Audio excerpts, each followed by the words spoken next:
Matapos humarap ng lahat sa task, ay itinipon sila ni Kuya sa living room. Housemates, natapos na ang inyong task. Malalaman na natin ang naging ranggo ninyo at kung sino ang may kapangyarihan na pumili ng kanyang magiging bagong kaduo. Ang mga mabubuong bagong duo ay pupunta ng garden para naman samahan ang house guest na si Michelle. Ang nakakuha ng rank 1 ay ikaw, Josh. I knew it. That's my son. Yung discard ko po kanina, kuya, is to make sure that the balls stay still. Kailangan, yun nga, dahan-dahan, slowly but surely talaga, kuya. Hindi ko in-expect na mananalo ako, kuya. Rank 1? Oh my! Dahil siya ang rank 1, si Josh ang unang may kapangyarihan na pumili ng kanyang makakaduo. Ang bagong duo na pipiliin ko, gusto ko siyang piliin kasi mahal natin siyang lahat. At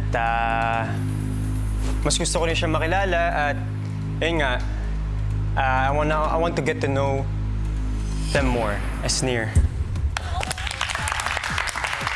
I love you. Asnir, ikaw ay rank 4. Wow!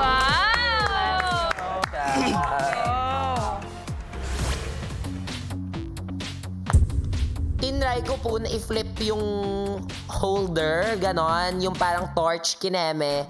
Tapos yung edge po nasa top and bottom na. Mas nakokontrol ko po pag ganon, kuya. Josh at Asnir, makakalabas na kayo. Thank you, kuya! Si English din po siya, kuya. Parang, kaya ko ba ito sabayan? Ganon. Pero, ayun po, feeling ko, that's the point naman na i-collab kami at feeling ko it's the right time to get to know more of Josh. Ang nakakuha ng rank 2, Michael.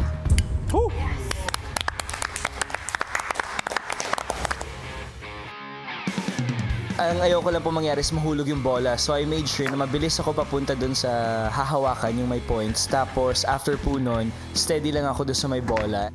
Nakikita ko siya sa role model sa ating lahat. And I also believe that mabait siya at maganda ang influence niya sa ating lahat. And I would be happy na mas makilala pa siya as my duo. So ang pipiliin kong duo ay si River.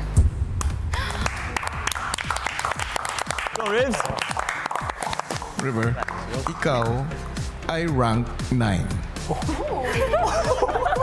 Nagulat ako, kuya, pero sobrang happy na pinili niya ako and it's my chance to get closer to Michael. We were close na rin before, kuya, pero now I think we'll be a good duo. I think we'll be good leaders. Ang nakakuha ng rank 3, Dustin. Kinapa ko muna lahat, tapos nung nakapag-adjust na ako, yun, nakuha ko na po yung rhythm. Itong pipiliin ko, kuya, the first person that comes to mind is si Dustin po, kuya.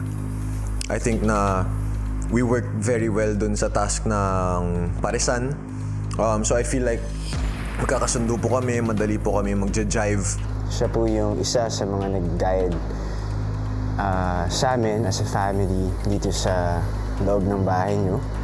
And curious ako kung paano kami mag-work together. Brent.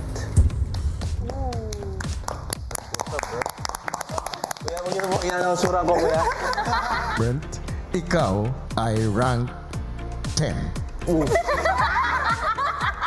Si Dustin po talaga, even before, nung kinoconsider po namin yung sa immunity, siya po talaga yung isa sa mga para sa akin deserving makakuha nun. So, nung ako yung pinili niya, laking bagay nun. Hey, I know!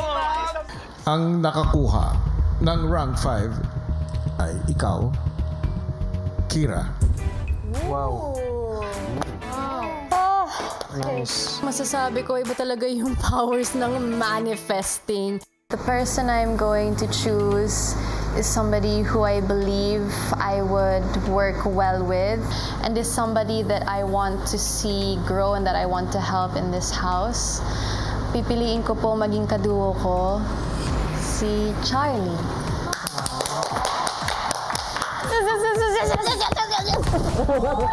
Charlie, ikaw ay rank 12.